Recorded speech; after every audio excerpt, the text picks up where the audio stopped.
Hey, so this is my entry to wyattxhim's contest for the Bethlehem boxset. I don't have any YouTube experience, so this should be a little bit awkward. Uh, let's go. So the first question is, what got me into collecting? And well, it was this album right here. Back in 2004, I think it's when this came out. I was probably 9 or 10 years old, and my dad was always a huge metalhead, and so he knew I liked Marilyn Manson at that age. So he took me to a record shop and bought me this, which is the compilation that has like all the singles. And I remember spending every single day watching the DVD. I just came back from school and played the DVD straight away. It has all the music videos, and yeah, this was immediately what got me sold into collecting albums. It was just like a really cool experience having the physical object in my hands. Now, for the second question, what argument do I use to convince other people to buy physical copies? Uh, to me, it always comes to having the object. Um, I always think that the best thing is showing with an example. And what I always show is this vinyl, which is Bestial by Pharmakon. This is a power electronics industrial project from one girl in the US. This was put out by Sacred Bones Records back in 2014, something like that. And well, you can see that this is all handmade, and this is like hand, hand done. See, some wax. And I also got it signed by Margaret Chardet one time she played in Mexico back in 2019. But yeah, I mean, you have this object that is clearly handmade, and also inside you have the vinyl, which not only comes with in a record variant of uh, translucent red, and you also have like a booklet with a lot of artwork and really cool stuff. It also comes with a DVD, which has like a mini film about the project and a sticker. But yeah, what I always say is, you know, if an artist can put uh, this much effort into making a collector piece like this, and then you can clearly throw some dollars to get it right and support the project. So this is something you're not gonna get with just having a digital copy, you know.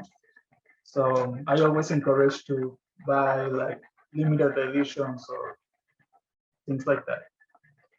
Now, for the most uh, valuable record in my collection, it had like two examples, one which was the most expensive and another one with like sentimental value. And first off, I'm gonna show like the most expensive, which is uh, Seven Churches. And this is their first album, you know, legendary death metal band. And this is a first print from 85, I think. This was part of my dad's collection, but I ended up keeping it. And you know, I don't know, I don't think it's that expensive, but especially since the inner sleeve is a little bit up, but still it's like I know it's not cheap also. So yeah, this is just like a cool little piece of history right there. Now, as for the piece with the most sentimental value, it has to be International by Lost for You. I first discovered this band back in 2013 when I discovered the whole experimental music scene from Denmark, which they are a part of. And that music scene is something really interesting. They have projects from industrial, noise, power electronics. They have black metal projects, a lot of hardcore punk things, and they also have Lost for You, which was actually a synth pop project. And this album came out in 2014, which is when they did like their Pet Shop Boys transition. So this sounds really like 80s music. And I got the limited edition from Sacred Bones Records back in 2014. But some years passed, and I ended up writing reviews and stuff for music artists. And 2019, Lost for Youth came to Mexico City to play a show, and I asked for an interview. They agreed, but we ended up hanging out the entire weekend they were in Mexico. And it was just amazing being with one of my favorite bands and just being friends, you know?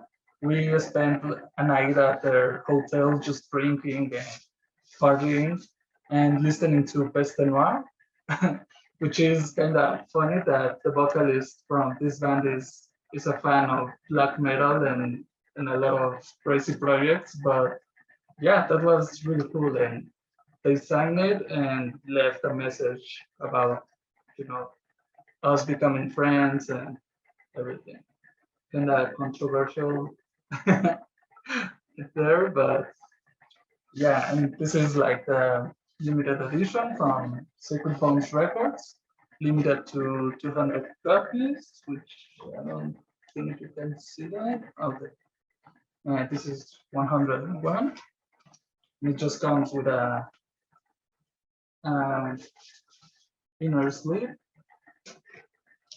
and this comes in white.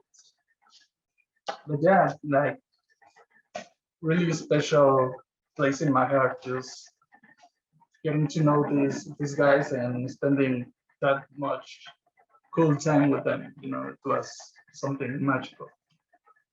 It also comes with a cassette with remixes from the album, and yeah, very cool.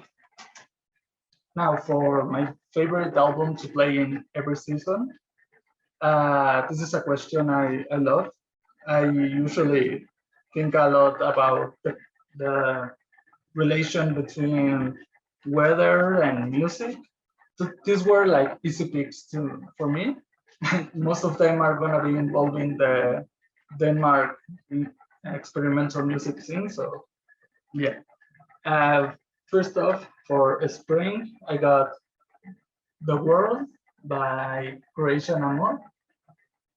This is an ambient industrial kind of project. It's something really weird. It uses a lot of field recording and just synthesizers, and it sounds like a Sunday with like where you can see people having fun outside, but it also sounds really cold and kind of melancholic. So this is an album that I really can't think of any project that sounds like that. You can see it right there. I'm gonna post links in the description. And this is a repress from Posh Isolation, and it comes in a white variant. And then this is a one-man project. So he was a part of Lost for You back in that other time. That's him, Loki Rockwell. And so he also had that ambient project, and he also was the vocalist for Sexdrome, a raw black metal band, which they are pretty much like a hardcore punk version of Iljar or something like that. And yeah, this is just a 7-inch, but yeah, there's a lot of connection between all those bands.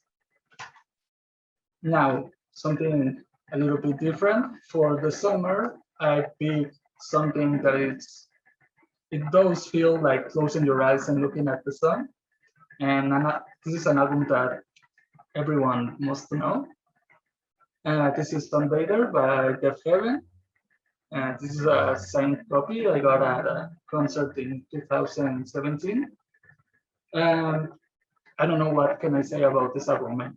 I'm pretty sure everyone knows it. This is the Japanese version, which comes in like a mini LP kind of variant, and it has a cover of Mogwai with the song Punk Rock Cody, which just has like standard booklet, which I think it's in every single release, and it also has like an info sheet in Japanese with some lyrics and stuff, and other releases by the label, which is the Amor Recordings. They also put out Altar of Plagues album.